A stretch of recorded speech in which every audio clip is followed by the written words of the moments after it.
Hi, this is Paul. One of the issues that comes up often in my conversations with people is the issue of conversion.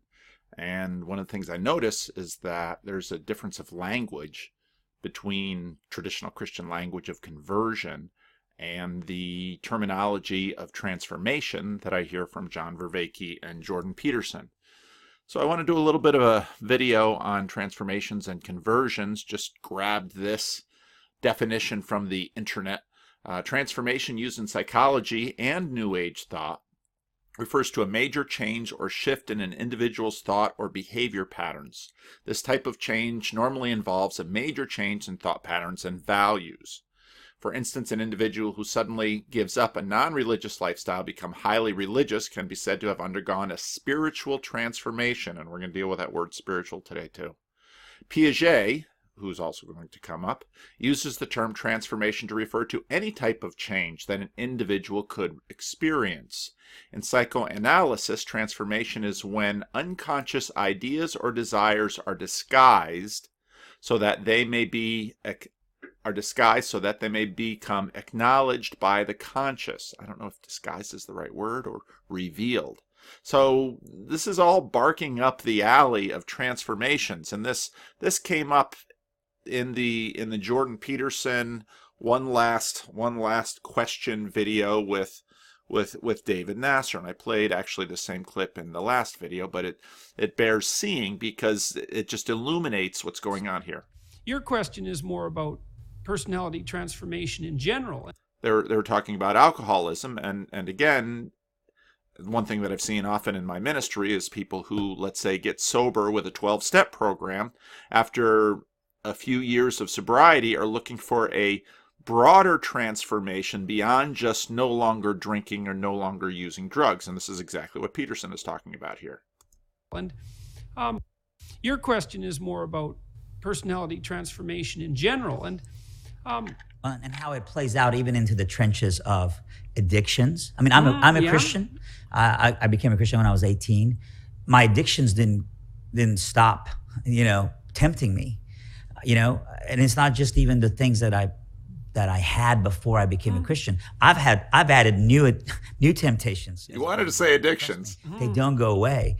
But rather than tapping into self-power or tapping into even good things like the accountability of a community and those kind of things, for me, it's so inside out. I just have to continue to preach to myself. Now, when he said instead of tapping into self-power, we almost think he wanted to say to tap into divine power. And so now we're introducing the framework, which is so incredibly fraught right now between natural and supernatural, because once in our context you engage this framework and you begin talking in terms of supernatural, entire audiences just close their ears. And in fact, Adam Friended and I have gone back and forth a number of times on Jordan Peterson, and Adam keeps telling me, well, the reason Jordan Peterson is so popular is because he avoids the supernatural line. And I very much understand that. And so then Adam says, well, you should stop talking the supernatural stuff. Oh, but now here we have a division of communities. But also why Jordan Peterson is so popular is he keeps climbing towards that line. And there are real reasons for that line. And again, I believe it's much more of a cultural line rather than a metaphysical line. I think, in fact, it's an epistemological line that is functioning. And again, if you go back to the videos where I dealt with, I used Paul Maxwell's little schema that ancients used metaphysics, moderns use epistemology, and postmoderns are tending to bank on axiology. I mean, we can't even know epistemology if you're postmodern. So right here, they get into this question of transformation and conversion, and then the question, obviously, of supernatural, God, all these kinds of things. So how do they happen, these transformations? And again, as we said, we saw separated magisteria in this conversation with Jordan Peterson at Liberty University. How do they happen? What language? How do we language them? Can we evaluate them as to whether or not we call them good? Can we provoke them in ourselves or in others? And one of the things about when Vervaeke was talking about, for example, Buddhism and the Four Noble Truths. Is it Four Noble Truths? I think it is. He was saying, these aren't beliefs; these are things that provoke. And so we're talking about transformation. And one of the things that we're going to see again and again is that there are two things here. There's process and there's destination. And so when Jordan Peterson invokes meaning as his sacrament, and you're going to drag that heavy cross up that hill, as someone in one of my conversations said yesterday, well, you know what you get at the top of the hill when you're dragging the cross off? They put up the cross and they put you on it. That's what you get at the top of the hill, which is true in the story. But there's process and destination. And often in our context, we're spending a whole lot of time looking at process, and the elements of destination are presumed. And we're going to see that in what for me is a go-to Bret Weinstein conversation on Rebel Wisdom that I've played in previous videos before. But you have to deal both with the process and the telos, the end, the destination. Because for us, in fact, to... So if I'm thinking about my South African friend, who he's going to know exactly who I'm talking about, you're dealing with nouns and verbs here. And the verb is the process, and the noun is the destination. And both of these things are important to actually have a story, which is the way that we connect with these things. Now, traditionally in Christianity, we call this conversion. And when I was in college, I read this book, and actually I picked it up at the Erdman store. I went to college and seminary in Grand Rapids. But this little book of famous conversions, which, when I was in college, when I was kind of sorting myself out in terms of, do I believe any of this Christian stuff? Do I want to? I found these conversion stories to be very meaningful and helpful for me, partly because they're told over a diversity of cultures and spectrums, and each one is different. And this is part of the reason why I still enjoy listening to people's conversion stories, because it fascinates me, the process of transformation, the process of conversion that happens. So you have, but changes. Where am I here? Changes because of pervasive secularity. So conversion, once you say that word conversion, right away, in a sense, ears close, because now you have invoked this you've hit the tripwire between the natural and the supernatural. And I've been listening to Will Durant's Story of Philosophy. What a lovely book. And one of the things that I was listening to, and I was thinking about, okay, what do we mean by natural? A lot of what we mean by natural is without mind, without intention. And I'm reflecting on the conversation I had with Colin yesterday, which I already posted. When I think about, say, some of the places that say Colin and I might disagree, and what Darwin did, as told in the Metaphysical Club, which is a book that Jordan Peterson recommends with respect to the American pragmatists. It's what Darwin did in terms of the history of the West and secularism was able to promote an idea that the transformations that happened in the world were natural. And what, again, we mean by natural is without mind or plan or intention or direction. And that's, in a sense, where we get natural, and, well, actually then supernatural becomes mindful. It's minded. There is a mind that is guiding this process. And we're going to continue to glance off this question of minds, because when you get into the question of, well, okay, so let's assume.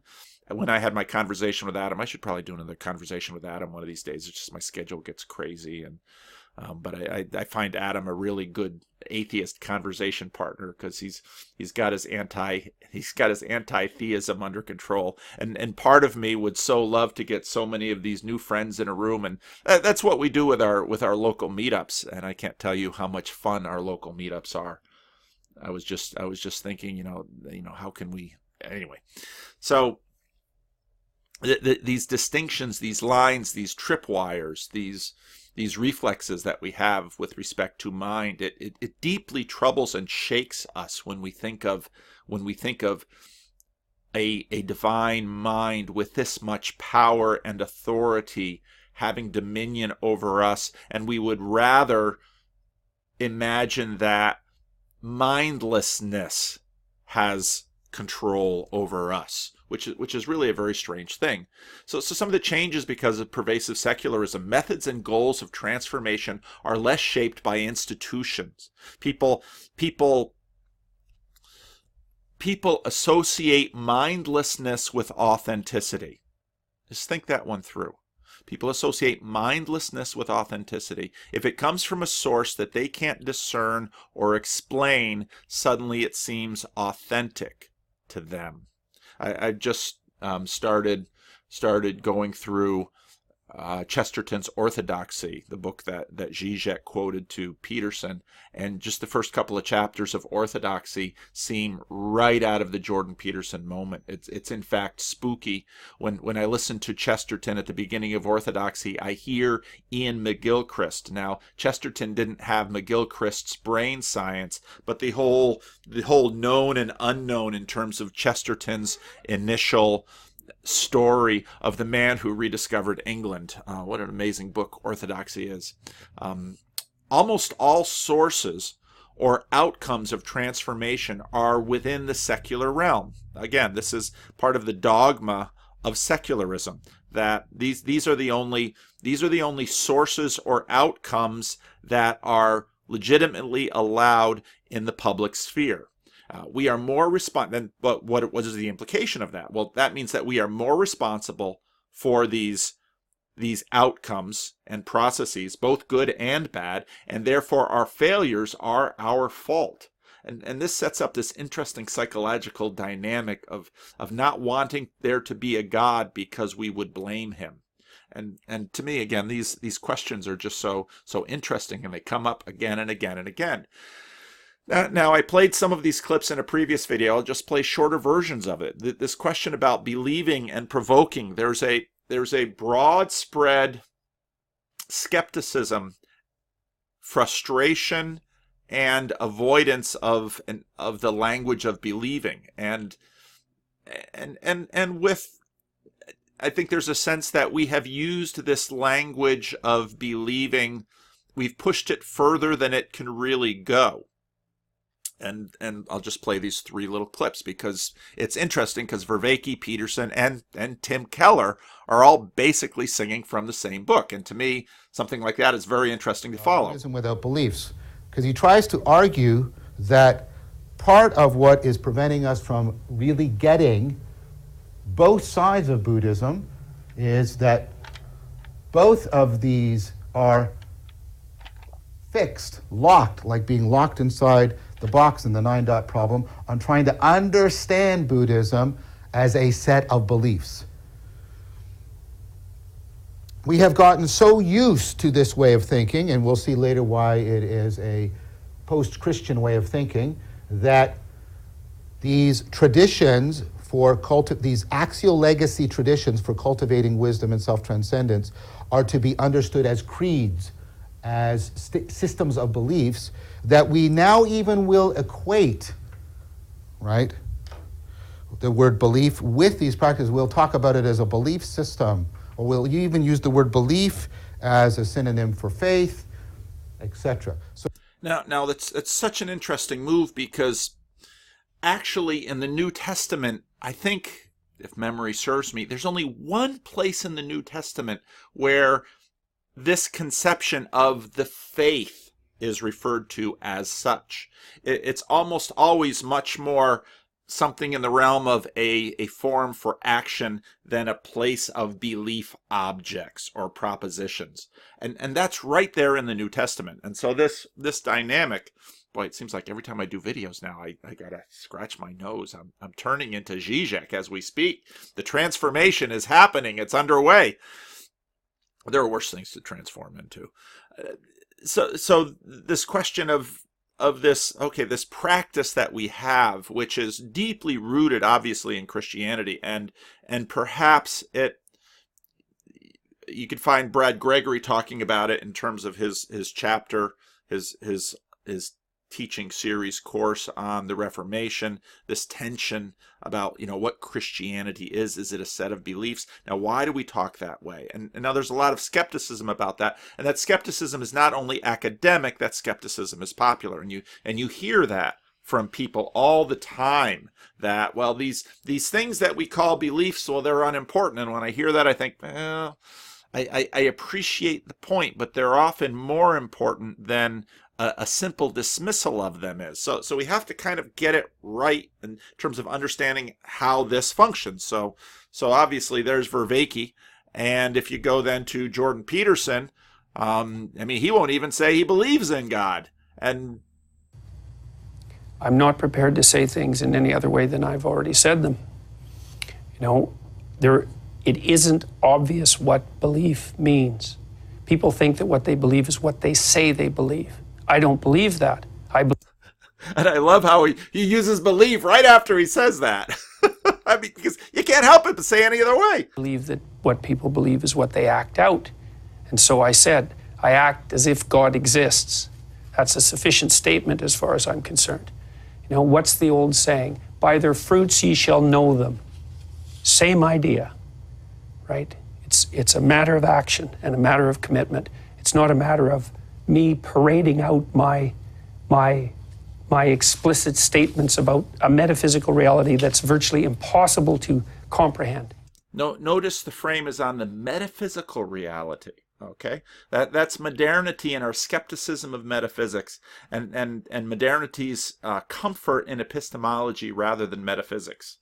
You risk when you reduce, and I'm not willing to do that, and I'm not interested in providing people with easy answers, including me. So there's a question of what. So that's his very famous answer. But now Tim Keller. They need to be directed toward God. And what that means is what you really are is basically what you love the most. And using the word love here, not so much just an emotion.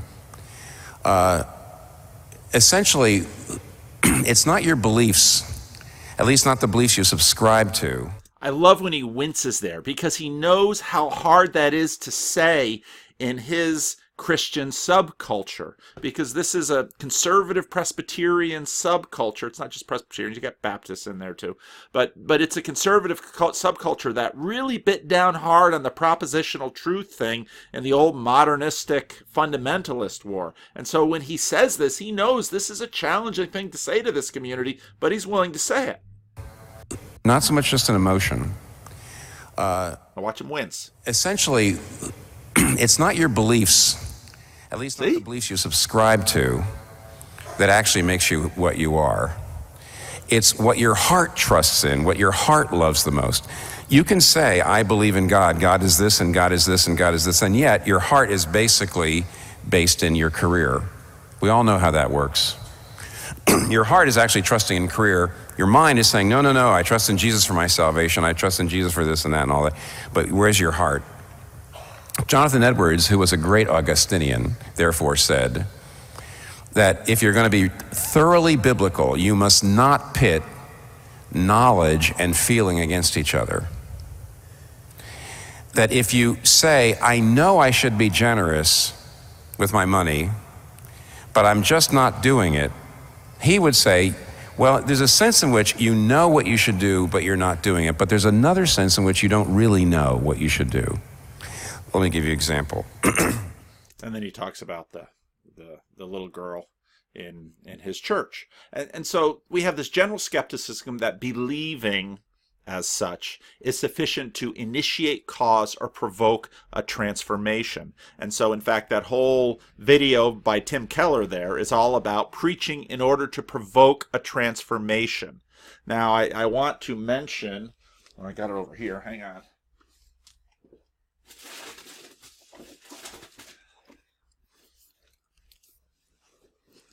Warren's, I should have paused it. I could just pause it. Warren. So when I went to Australia, Warren Mills was my host. He's the one that set up the conference, and he wrote a book. And I don't know if this book is quite available to everyone around the world, or even in America, maybe in Australia. They had copies of it. But how good is the Golden Rule? Well, what I really like about this book is that so often Jesus' commands are posited in terms of talk about agent arena situation, are posited in terms of these are the things that you must do in order to qualify for entry into the kingdom of God, or entry into heaven, or entry into a wonderful afterlife, so on and so forth. And one of the things I really like about Warren's book is that he talks about how the Golden Rule is, in a sense, it's something that provokes the transformation in us. When we actually start loving our enemies and paying for it, that actually begins to provoke the transformation in us. And here again, not unlike the Sam Harris, Jordan Peterson sitting at the side of your bed, praying into the darkness, you don't know where that answer comes from. And so there's the edge of epistemology and the wonderings about metaphysics. And so if you begin to practice the Golden Rule, if you begin to live this out, you will provoke transformations, and you will probably get some discomfort, but things will happen in you. And so here we have Vervaeke talking about Buddhism, Jordan Peterson, Act As If, and even a Christian pastor is talking about this. Well, then why is this believing mode so pervasive? Well, I think part of it is that the limits of consciousness and language that we have, and that it's such a handy way to communicate. These are aspects. These are things we say about ourselves. And as in some ways the disconnect between the rider and the elephant, the rider's pretty chatty and the rider makes things up. Well, these are ways actually that we can label ourselves, and also they also have a powerful community forming aspect. Now I don't know, because I don't know. See, a lot of the Buddhism that I see practiced in Northern California is American secular Buddhism, which makes it highly individualistic. It's individuals seeking transformation through a particular process. Christianity remains a highly communal activity, and part of these believing tags and labels we use in fact in order to create community. And in fact, in the whole confessional age, in the wake of the Protestant Reformation, what happened in Europe were that these groups drew up confessions, and these confessions, these believing statements, became the boundary markers whereby a certain amount of assumed acceptance could be had within that community to actually give shape to the community. And that's in fact how these confessions operated. And you see this in fact with contracts. You see this with constitutional government.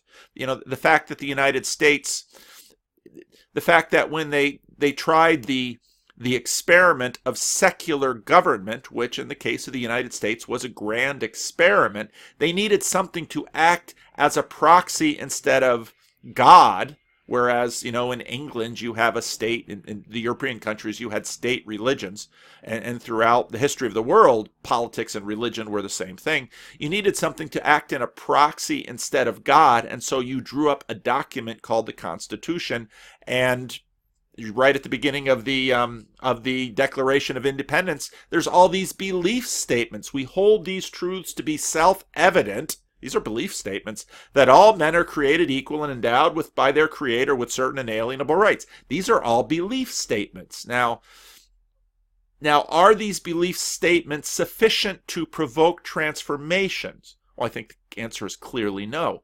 But they are functional within a community, and they are even functional within ourselves. And if you go back to David Nasser talking to Jordan Peterson about transformations, David Nasser kind of turns around in a very gospel coalition type way, says, I need to preach the gospel to myself. And what that means is that the belief is sort of a if we're going to use Harry Potter terms, sort of a horcrux, or it's a way that I can take myself out of myself to compare myself to something and keep going back and forth. Okay, that's one capacity we have as human beings, because it's very difficult to see ourselves. So we take something of ourselves, or we take an idealized self, or we take something and we hold it out here and we keep going back and forth. So I'm not supposed to lie. You can do this with Jordan Peterson's 12 Rules for Life. Here's a rule. Tell the truth, or at least don't lie. Then I measure my behavior according to that. And I could say, I believe I should tell the truth, or at least don't lie. Or I should do what is meaningful and not what is expedient.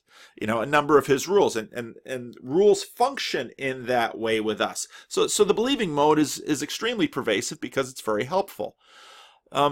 We use our believing mode to express the source of transformation. And so when you see Jordan Peterson saying things like at Liberty University that, well, across the board, psychologists know the power of facing, fully facing that which, in a sense, fully facing the adversity that is challenging you and tackle it. That's very powerful. And that's true.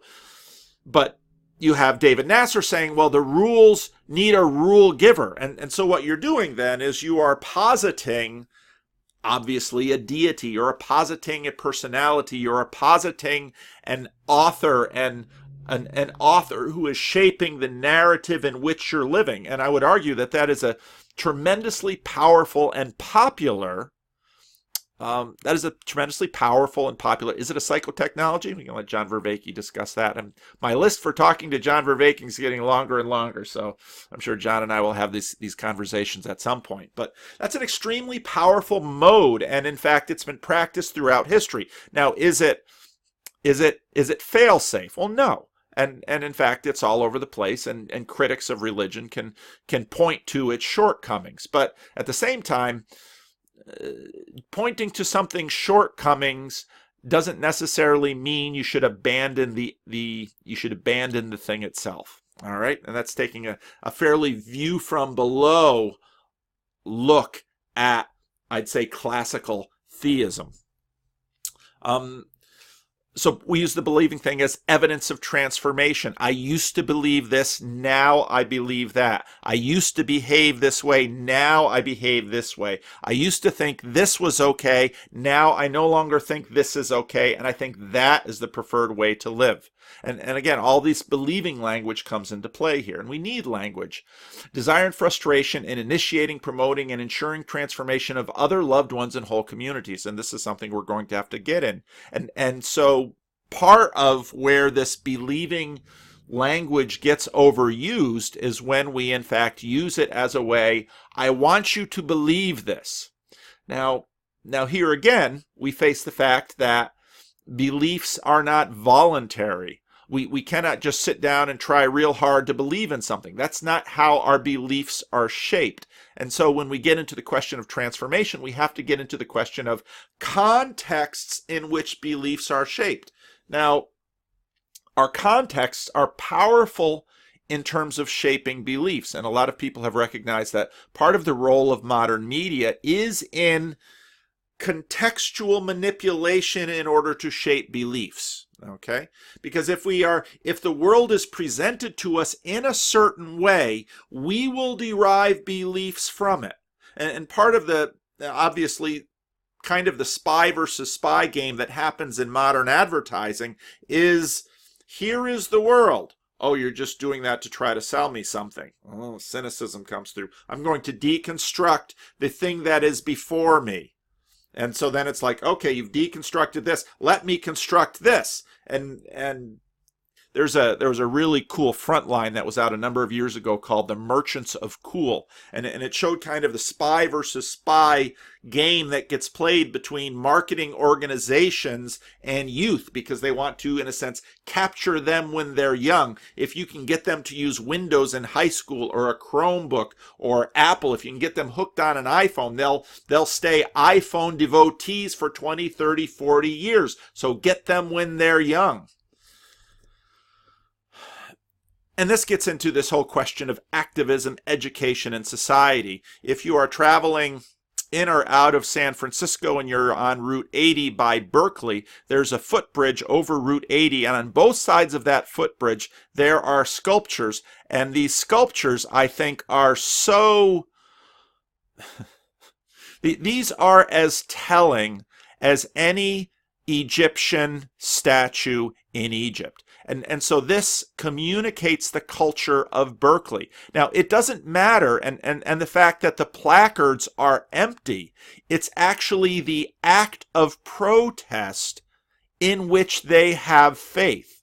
Now, again, what's interesting is that this is very much process theology for social justice warriors, because it is the act of protest in which they believe. And the statue perfectly exemplifies this. Ryan, in my conversation a few days with him, mentioned the series The Century of Self, where they talked about the fact that at the beginning of the 20th century, women didn't like smoking because they thought it was dirty. And so Sigmund Freud's nephew worked with the tobacco industry on a little experiment to see if they could subtly communicate to women that smoking made them powerful, and before you knew it, you had women smoking all over the place. So that is in fact a transformation, and that transformation is in fact provoked by a commercial interest. And part of what the Century of Self video is about is the use of propaganda and the use of public relations in order to, in the words of the documentary, pacify these mass populations. And now, are they pacifying them for their own good? Well, it's debatable. People are formable, and we know this. There is a vision for how we want people to act. Remember, there's always process and there's always destination. So there's a vision for how we want people to act. If you're in charge, you pretty much do want sheeple. There are tools that are employed to shape the world, and we could call all of these transformations, and this stuff is practiced all the time. And what we're seeing now with the technological disruption of mass media is the hot competition for truth out there. And I don't think it's a coincidence that we have our post-truth president while we're having this multiplication of gatekeepers. I'm just going to put this in. Hang on. Some of you might remember Alistair Roberts. In November 8, 2016, he had a tremendously prescient blog post in which he talks about super peers and how churches no longer have, in a sense, the trust or the ear of the people in the pew. Who has their ear? These super peers. And you can see this in politics as well. AOC is, in a sense, a super peer. Donald Trump is a super peer. And by using Twitter, Donald Trump communicates to his faithful, and they will believe him no matter what any other expert says. This is very much part of the current landscape.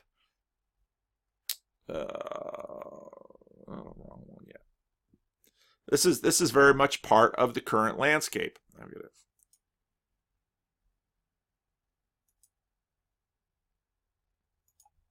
I've lost control of my program.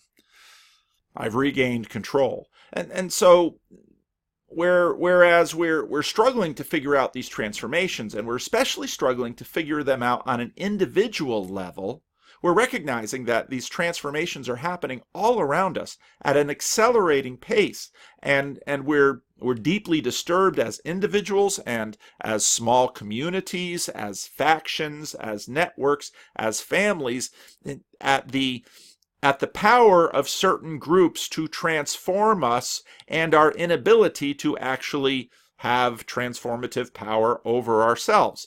But now remember that there's both process, and here we're talking process, but there's outcomes or ends or goals or telos. Now one of the things that you see is, in fact, as I've been continuing to kind of piece together Jordan Peterson's program, is he looks to Piaget as that which might orient us in this equilibrated state. You see, a better transformation is not the result of tyranny. A better transformation is contagious towards others. A better transformation is eternal. It goes backwards and forwards in time. Now I could talk a lot about how it goes backwards because that's not self-evident, but in fact, that's exactly what happens. And if you look at Vervaeke and meaning and the question of meaning versus events, part of the way that transformations can move backward in time is because you look at an event, and in the future, because of other events and because of other transformations, the event has a different meaning. And one of the best examples of this that I know is found in the book of Genesis. You get all the way to the end of the book of Genesis, where Joseph's brothers they first beat him up, and then they were going to kill him, and then they sold him into slavery, and all of this stuff happened, and he eventually humiliated them and restored them and treated them kindly. And then when Jacob dies, they're terrified that he's now going to use the power he has as the number 2 man in Egypt to make their life miserable, just like they made his. And he says, "You meant it for evil," meaning God meant it for good. And so what Joseph does in that moment is, via words, applies a transformation that actually transforms events that have already happened in the past. The events themselves don't change, but their meaning changed by virtue of Joseph's words. And so actually transformations can happen. And so what I really like about Peterson's here I messed it up again. There we go. What I really like about Peterson's use of Piaget is how this works. Now here's a November 2016 video of Jordan with a not so cleaned up kitchen, which I think is a fun video. So I would say to wish on a star is to aim at the highest good, and the question then is, well, what is the good? Well, we can answer that in two ways. We could say that the good is the opposite of evil, and I can tell you what evil is. Evil is the conscious desire to produce suffering where suffering is not necessary. And so if you read about what happened in the Nazi concentration camp, I'm not sure his definition of evil is fully satisfactory, but let's let him continue. Camps, for example, or in the Russian concentration camps during the time of the Soviet Union, you get a good flavor for what constitutes evil. And evil is the desire to exploit the vulnerability of other people, to self-consciously exploit the vulnerability of other people and to elevate their suffering beyond their or anyone's ability to tolerate. And so the good is the opposite of that, whatever the opposite of that is. The good is harder to get a handle on. But here's one hint, and I got this from reading Jean Piaget, partly, who's a developmental psychologist. And Piaget talked about the equilibrated state, and an equilibrated state is like a game that children play, where every child wants to play the game. You have a little social group, and that's the children's play group, and you have the individuals within it, those are the individual children, and the structure is the game. And it's a good game if everyone wants to play it. And Piaget noted that a game like that will outperform a game that people have to be tyrannized to play, because it doesn't require any enforcement cost. And so I've sort of developed the idea of an equilibrated state to think that if you're aiming at the good, then you want what's good for you. And I mean good for you as if you were taking care of yourself and were good to yourself, were treating yourself like someone you loved, that was good for you in a way that would also be good for your family. And then it would be good for you and your family in a way that was also good for society. And then it would be good for you and your family and society in a way that would be good for the world. And then it would be good now, and it would be good next week and the week after, and a year from now, and as long into the future as you can see. So the good is something that's equilibrated across multiple levels of being in multiple time frames simultaneously. And it isn't necessarily that you know what that is going to be at any given moment, but you can orient yourself so that's the state that you want to exist in. And I can tell you, as far as I can tell, when you exist in that state, even moment by moment, your life is imbued with a sense of meaning, and that sense of meaning can help you transcend suffering. The philosopher Nietzsche said, "He who has a why can bear any how. He who has a why can bear any how." And so Nietzsche's idea was that if there was purpose in your life of sufficient grandeur, that not only could the suffering in life be accepted, but maybe it could even be appreciated. Like it could be that you're willing to bear the burden of being because of the exciting things that you can do with being, the things you can build and the things that you can bring about. And that might be the highest imaginable state of being. And that's a form of paradise. But it's not a paradise that you attain by transforming others. It's a paradise that you attain by transforming yourself. Yes, but ideally it in fact gets contagious, and it does transform others. And this is the question of when transformations hop. And now I really like this idea, and I think this idea is very helpful. I think there are some limitations to it, but it is a very powerful idea, and one that I think is super helpful. And so what you do is you look for a better transformation that is not the result of tyranny. A better transformation is contagious towards others. A better transformation is eternal. It goes backwards and forwards in time. Look at stability and endurance as confirmation signs. This is one of the things that I see often, that inherently bad ideas are unstable. Now, it's also the case because of how we are as human beings. We have difficulty holding on to good things, but in most of those cases, the good thing itself isn't that which is unstable. And what I've seen with bad ideas and bad little sub-personalities, bad principalities and powers floating around in the culture is that they are inherently unstable, and they pretty quickly bring misery to the people who adopt them and attempt to promote them, because they just can't, they just run against the grain of reality too much. Now, we're going to have to come to terms with the word spiritual. And I've already done a word that fudge on spiritual, but I've by no means done coming to terms with this word, because this word, if you start to listen for it, and me just saying it for some of you will make you start to listen for it. When you listen for that word, pay very careful attention to what people are meaning by it. The best presumed meaning of this term in modern use seems to be that which is unseen and yet moves me or the world. And in fact, I'd say this is nearly Jesus' definition in John 8. Now, I'm sorry, John 3. Now, John 3 is a very famous story in the Bible. Now, a certain man, and put the Greek down below for those of you who know Greek and want to look at it. Now, a certain man, a Pharisee named Nicodemus, who's a member of the Jewish ruling council, came to Jesus at night and said to him, I'm reading out of the New English, the NEB, said to him, Rabbi, we know that you are a teacher who has come from God. Now again, pay attention to all of this language, because obviously there's plenty of metaphysics and religion built into the language. Who has come from God. For no one could perform the miraculous signs, now they're signs, that you do unless he is from God. I mean, you just got a little picture into his worldview, a worldview that some of you will simply say, well, that's a archaic, outmoded, superstitious worldview. Others will say, no, that's really the way the world is. Just leave it there. You don't have to react to it one way or another. Jesus replied, I tell you the solemn truth, unless a person is born from above. Now there's a word play here that goes on in the Gospel of John, and the Gospel of John is full of these kinds of dual intentional misunderstanding word plays. It happens in a variety of places in the Gospel of John, and this is one of the more famous ones, because the Greek is actually ambiguous. It can mean either born from above or born again.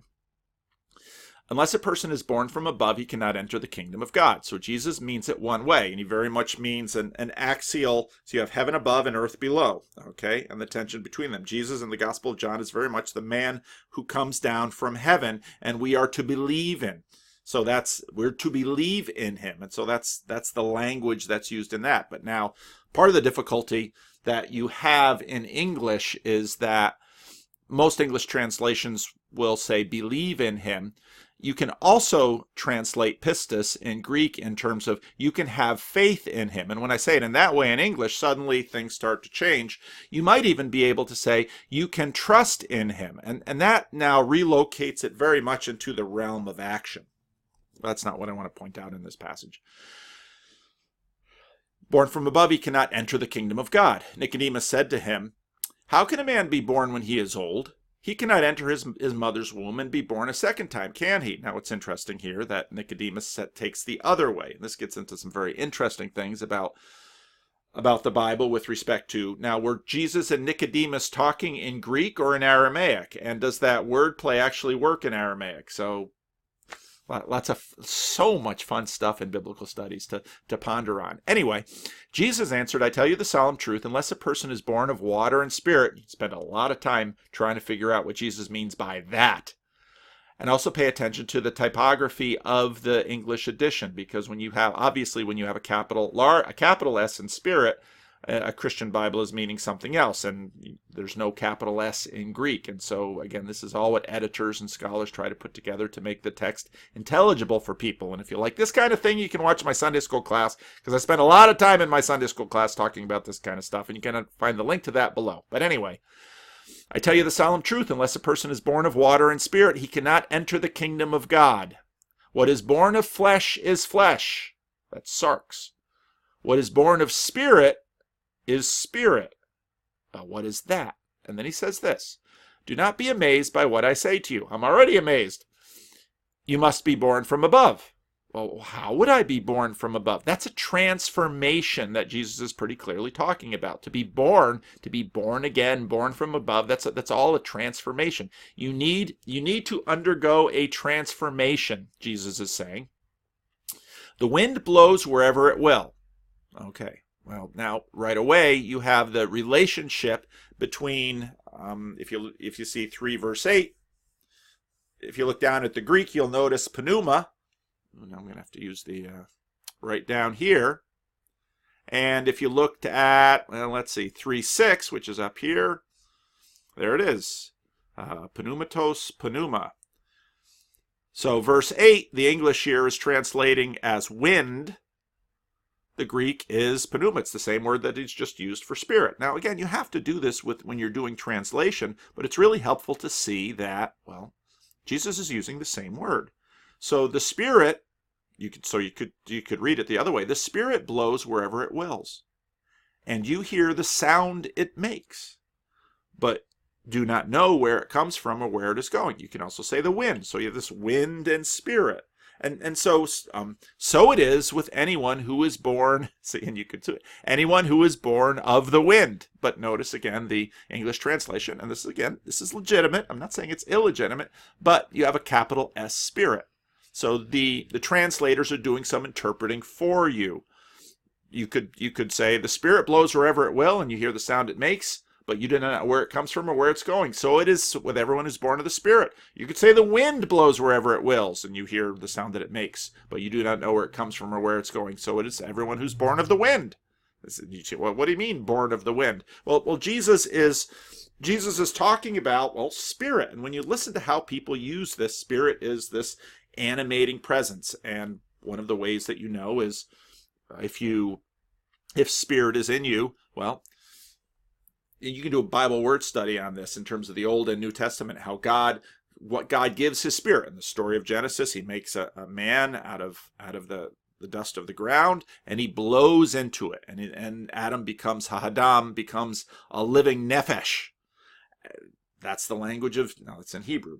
And you can read the Greek translation and see how the first century Alexandrian scholars tried to render the Hebrew into the Greek and what that meant for their world. But here you have spirit. Spirit is that which animates. And we don't know what it is. We just know it's something, and we know it's something other than ourselves. And this of course gets into endless theological things. But now this is where I get into my favorite Bret Weinstein video, where he most clearly invokes what I call the circular me. Because I am the assassin robot, but I can transcend myself. What that means is that I can suddenly take a step back from me. And so watch this conversation and listen carefully and ask yourself, well, what is the source of me? And what is the source of all of this stuff? So let's play some of it. Involves an enlightenment. And you point to it, I think you called it the psychonaut route into that sort of unity, involves an enlightenment. Okay, that's a transformation, all right? An awakening to a deep truth. And You just follow the language. An awakening to a deep truth. So there's this truth out there, or maybe it's in here, or it's somewhere, and suddenly you're awakened to it. That involves a transformation. And in fact, you might even say a believing in transformation with respect to my relationship between myself and that truth. the analogy I use is this. If you discovered that you were a robot and that you were sent to, I don't know, assassinate some person who was innocent, if you discovered that that was the explanation for you, you would reject your program, right? See, now right there, you would reject your program. So in other words, in the same moment you are saying, I am a programmed creature and I am a thing that can evaluate the program as it's running. Evaluate in what terms? Evaluate in terms that are alien to the programming of the robot. Well, where does that added evaluative tool come from? Is it from within the robot? Because if it's from within the program, then it's just a subset of the overall programming. So you have this process. So you have, in a sense, you're talking in a circle about what me is, and when you talk this way, you undermine the entire programmed me, and you, in a sense, have a me from above, a me that is born from above. Well, where is from above that this me is coming from? You, as the robot that had been given decency in order to get by everybody so you could commit your assassination, would say, actually, So decency had just been something that you had been given in order to manipulate others, but now suddenly this decency is going to occur to you that maybe I should be decent and just instead of just looking decent in order to get my way, because what I really want and desire is for my spelling bee, which we'll go into in a minute, to trump everybody else's spelling bee. I prioritize the values and I reject the mission that I've been sent on. That's who we are. We are that robot. We are on a genetic mission that is absolutely unacceptable. How would you just succinctly define that genetic mission? That genetic mission is just propagation at all costs? Propagation of your particular genetic spellings. And here's the key. See, here's the key. Here's the key. The robot doesn't even know his mission. The robot is blind to his own mission.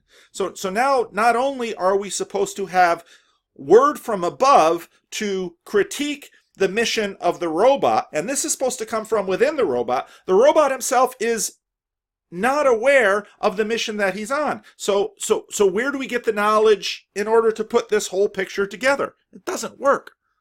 It's a little subtle, but if you and I have different spellings for a particular, let's say, a respiratory enzyme, and let's say that respiratory enzyme functions better in you than in me. It's 10% more efficient.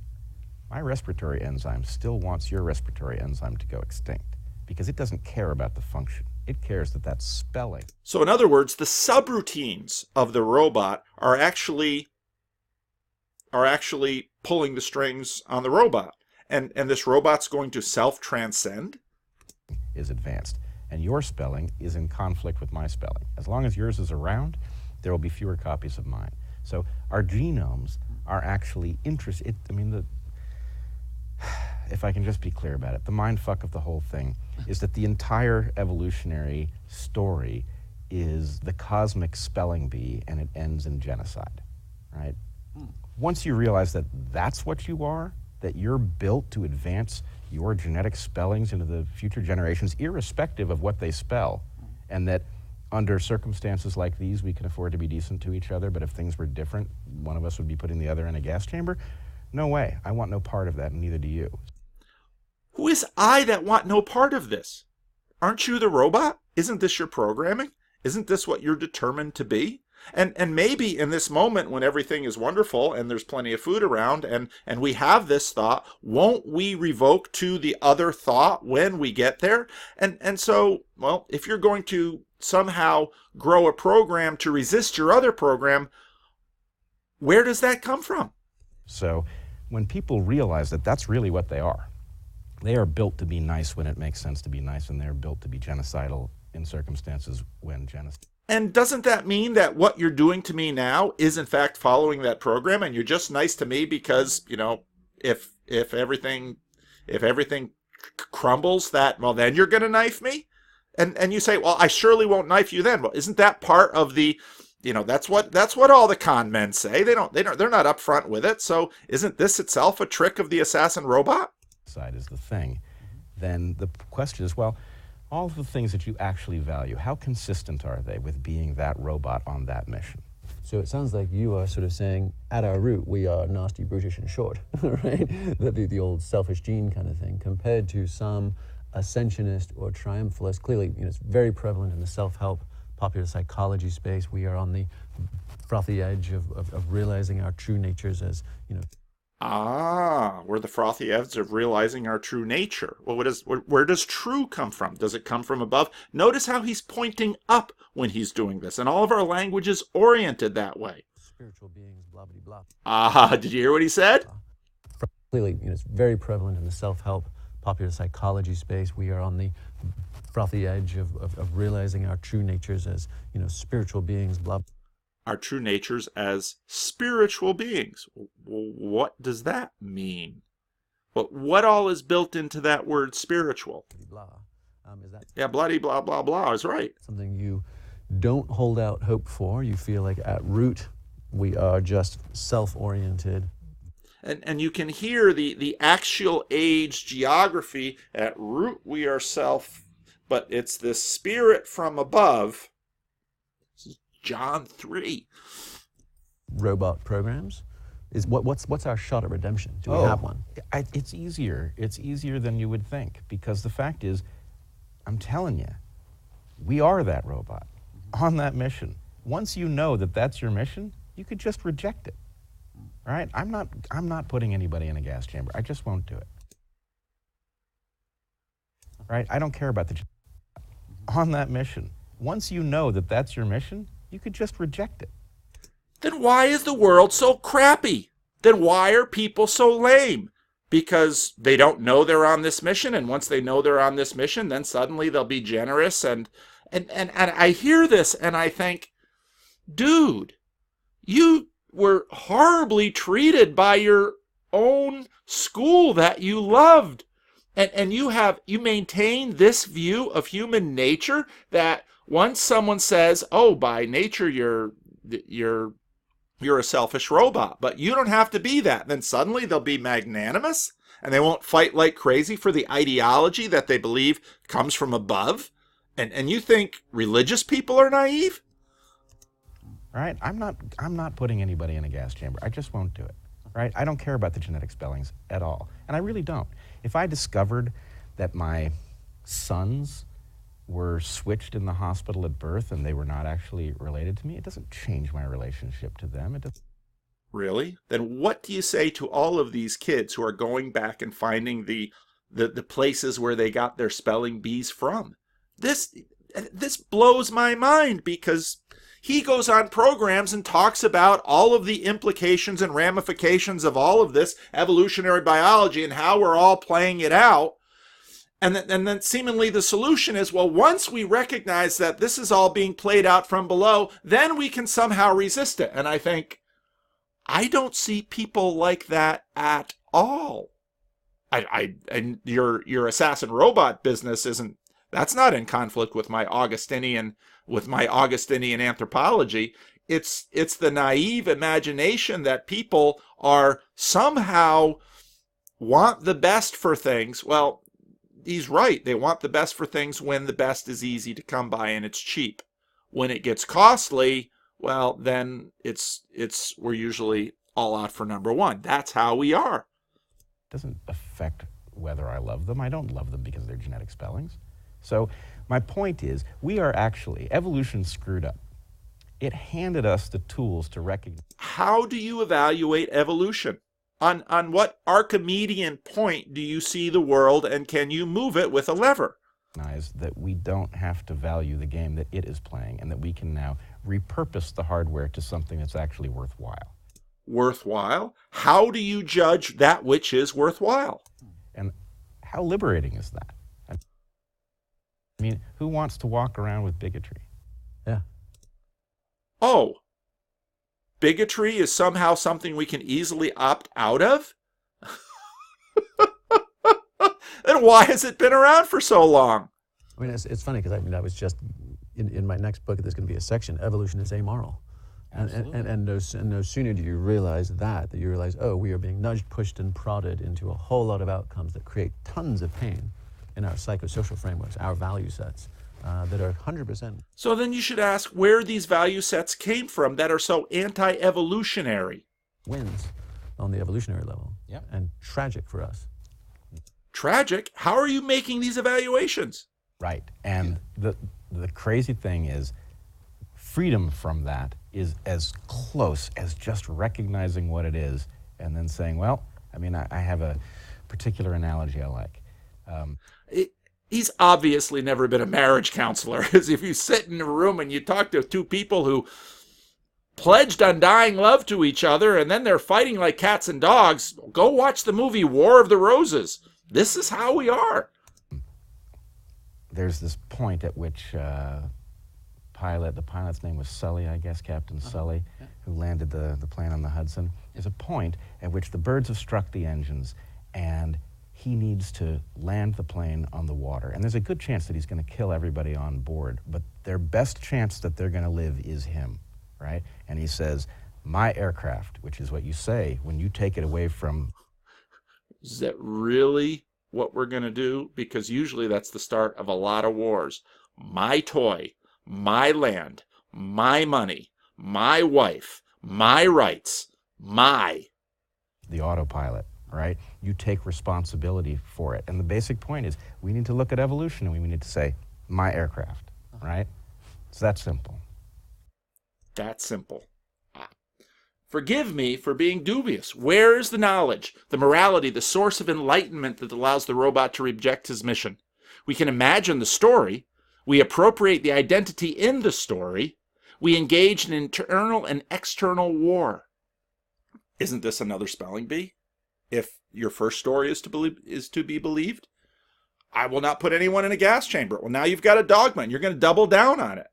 The reason we put people in gas chambers is not simply religious. If your definition of religion is made up stories that we believe, we put people in gas chambers because we see ourselves and our loved ones threatened by others, and usually some story. And so for Nazism, it was the Jews were a direct threat to the ascension of the master race, and in the Soviet Union, it was political dissenters are a direct threat to the emergence of the great egalitarian state that will bring utopia upon the world. We put people who are threatening to our ideas, these same types of ideas with which we're going to transcend our robot programming.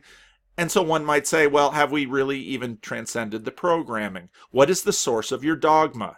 There's some pretty powerful implicit metaphysics assumed here. If my sons were switched at birth, a host of kids looking for the source of their spellings seem to care.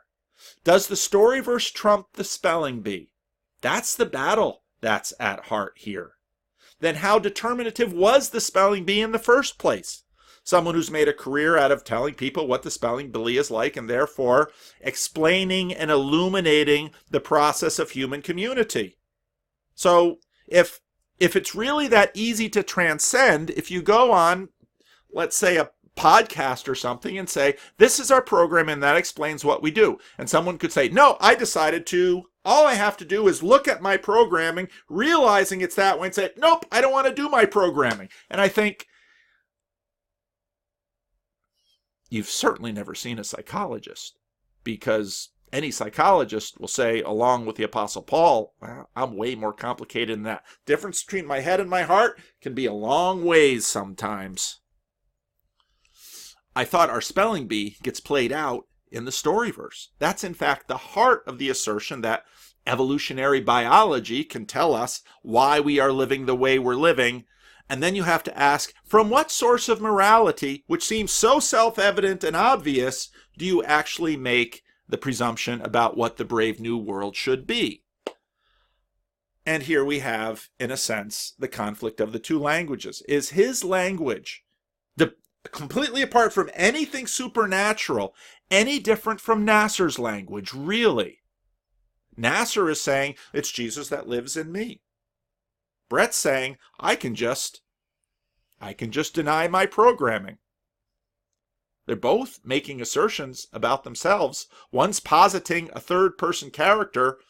Bret's just thinking he himself is a third-person character. He needs to transcend his programming. So transformations. Is it really just talking to yourself? There are processes. Do we know who all the agents are? There are desired outcomes. On what basis can we know the good? Is it really self-evident? Now again, let's see. I bring this book in fairly regularly.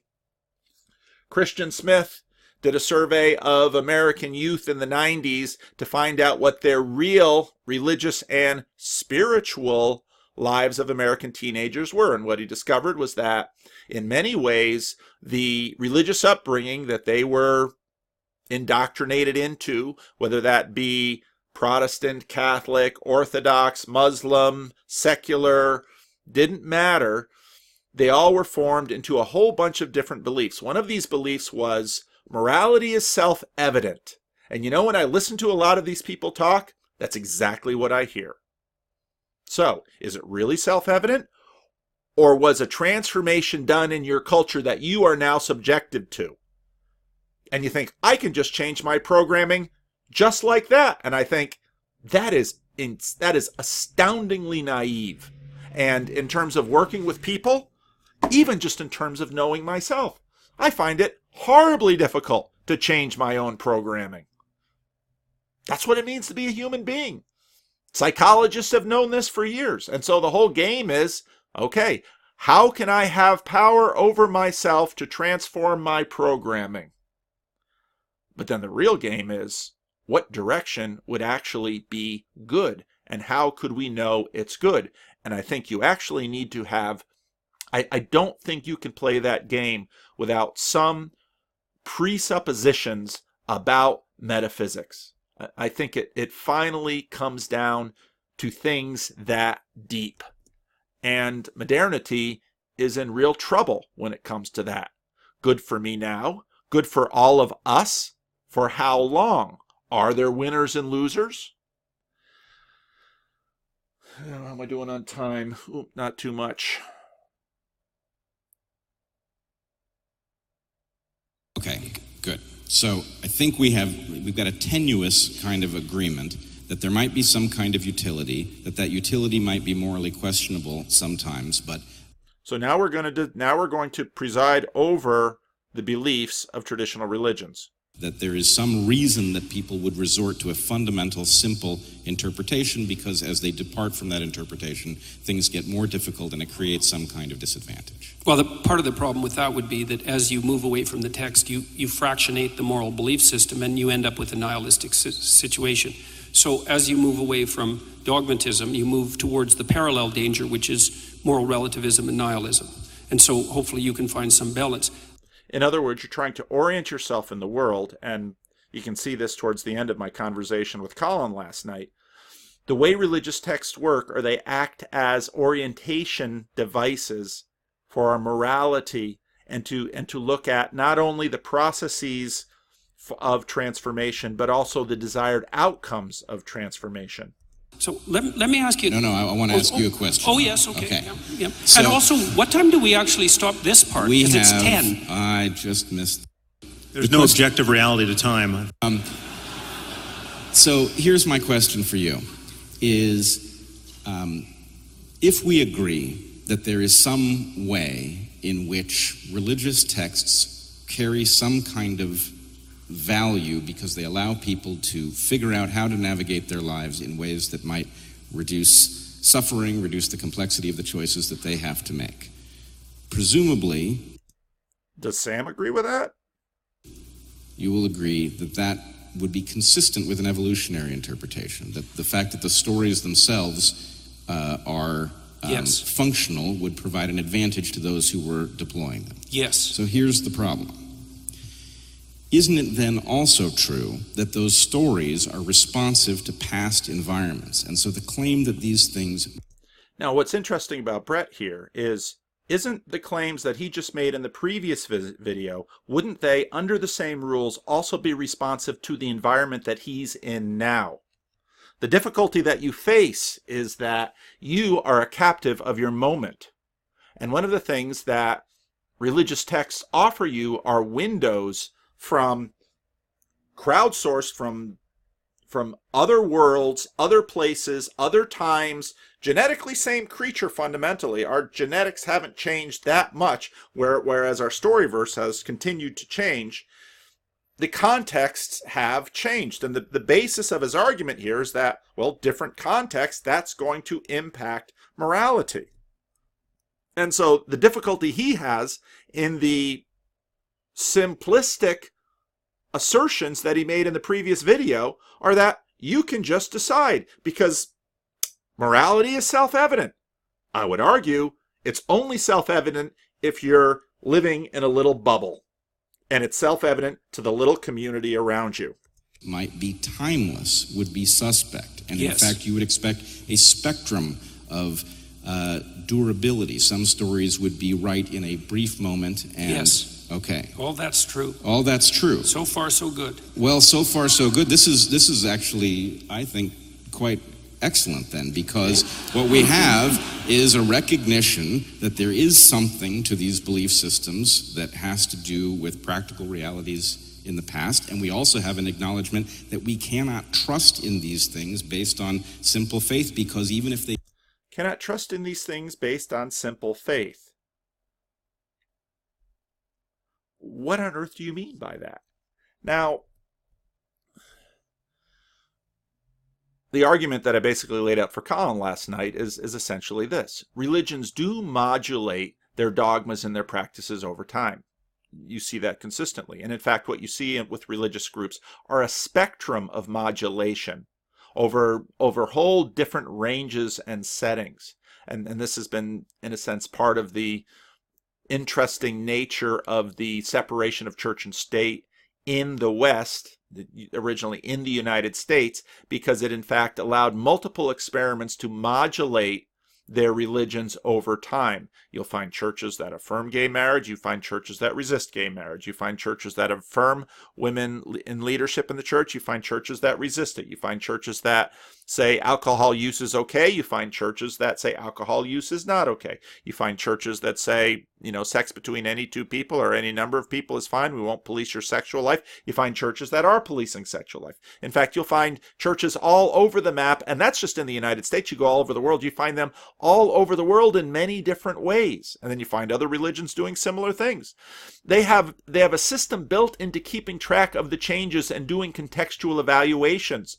Churches and the people within them are always thinking about these things and processing these things. Now, divine inspiration is obviously a function of a hierarchy. And so even though you have all of these churches that are saying, well, the Bible is the Word of God, and Sam Harris will come and attack it and say, well, the plurality shows that it's corrupt. And I'd say, no, it's not a bug, it's a function. And in fact, what's happening in terms of these functions is that they are working out all of the relationship between the set text and the context around. And that's happening constantly in terms of conversation and discussion and action and practice. In fact, all of the adaptations that, when I listen to these guys say, well, religion should have, I would say they actually do have it, but maybe none of the three of you on the stage know enough about religion to recognize this is actually always going on. And in my conversation with Colin last night, we talked about stoning gay people. When's the last time a person got stoned in the United States for being gay in a church? I mean, even Westboro Baptist, who makes more noise on that front than anybody else, they don't do it. Why? Because of the law. Well, good thing. So, you've actually got all of these things being modulated. And in fact, often when I listen to people talk about religion, their understanding about how the Bible actually works within religious context is itself not so simple.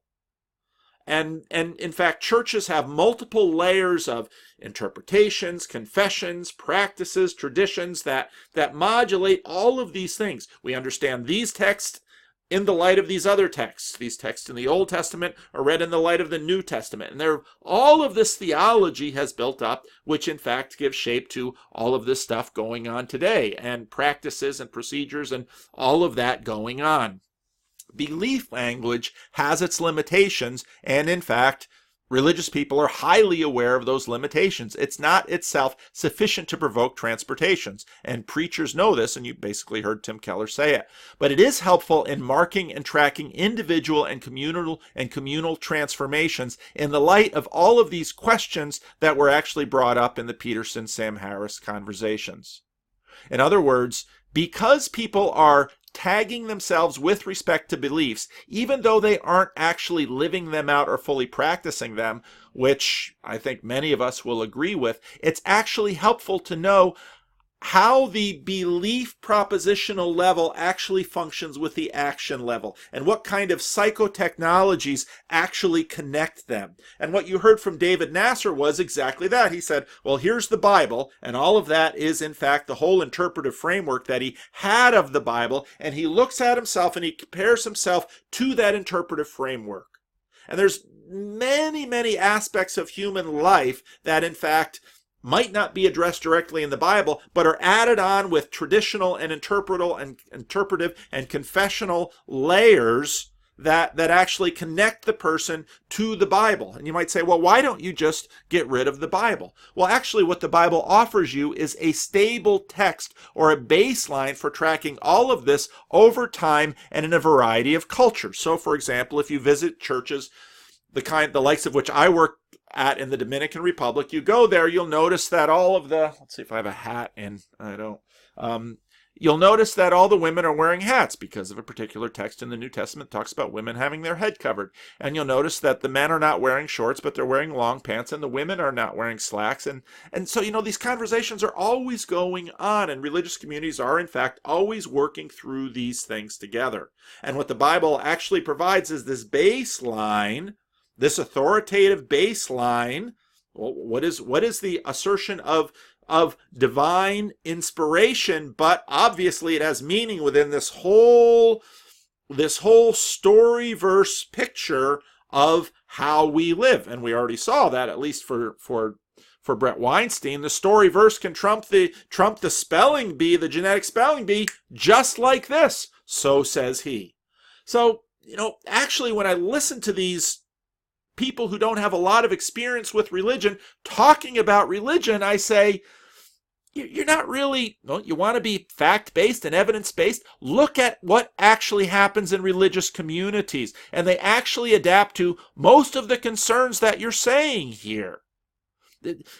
Contemporary 21st century Christians in North America do not actually live like early Iron Age Hebrews in the ancient Near East lived. Why not? Because they're not there. And in fact, religious communities are always dealing with these contexts. But, and here's the addition, religious communities are being informed consciously by whole sets of contexts that someone who is just living naively in their current bubble is not consciously and awarely and self-awarely engaging with. And that leads to some of the really naive assumptions about morality that we see practiced in American culture. That people who are actually religious and paying attention, and many people in church aren't, but people who are actually connected with religious institutions can actually have conversations that are informed by far more contexts over history than even some groups that are, say, having a so-called scientific conversation here that has to deal with morality. Because implicit in many of those scientific conversations are presuppositions and assertions about the good that are simply brought in and picked up naively from their context. So now you want to transform? Just like this? I don't think so. The process is considerable, and the outcomes, or what you define as the good, even more difficult. So I'm going to keep talking about transformations and micro-transformations, because I think actually we can do a lot of work thinking about how day-to-day decisions of desire impact our lives. And those we might call micro-transformations. Again, I'm playing with language here, and I'm looking for language. Augustine is obviously a big person in this.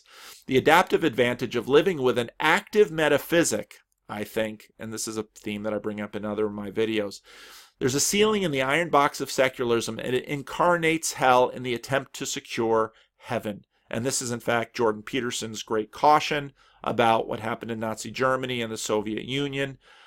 There have been many attempts at trying this stuff. Read history. Pay attention to religious traditions. Look at philosophy. Educate yourself. Ask yourself, what are my assumptions about the good? That's actually the at heart of the Bret Weinstein assassin robot moment. It's just that I think his little moment is far too naive. What in fact is the good? How can we know it? Where can we learn about it from? Should we give our ancestors passing through time and a whole realm of conditions that are very alien to us, especially given the abnormal affluence and security that we now enjoy, maybe we should learn from them. They're not controlling us. They're not governing us, especially if you buy Bret Weinstein's idea that even our genetic spelling bee isn't governing us. And I think I'm just blown away by him making that statement. Because it seems to me, no, the spelling bee, it gets its say. And that's in fact why, as John Vervaeke continues to move through the philosophy and religion, I'll be interested to hear what he has to say about the cognitive science. But all of that is terribly difficult. Well, I'm about out of time, and an hour and 20 minutes, not too bad. Thanks for watching. Leave a comment.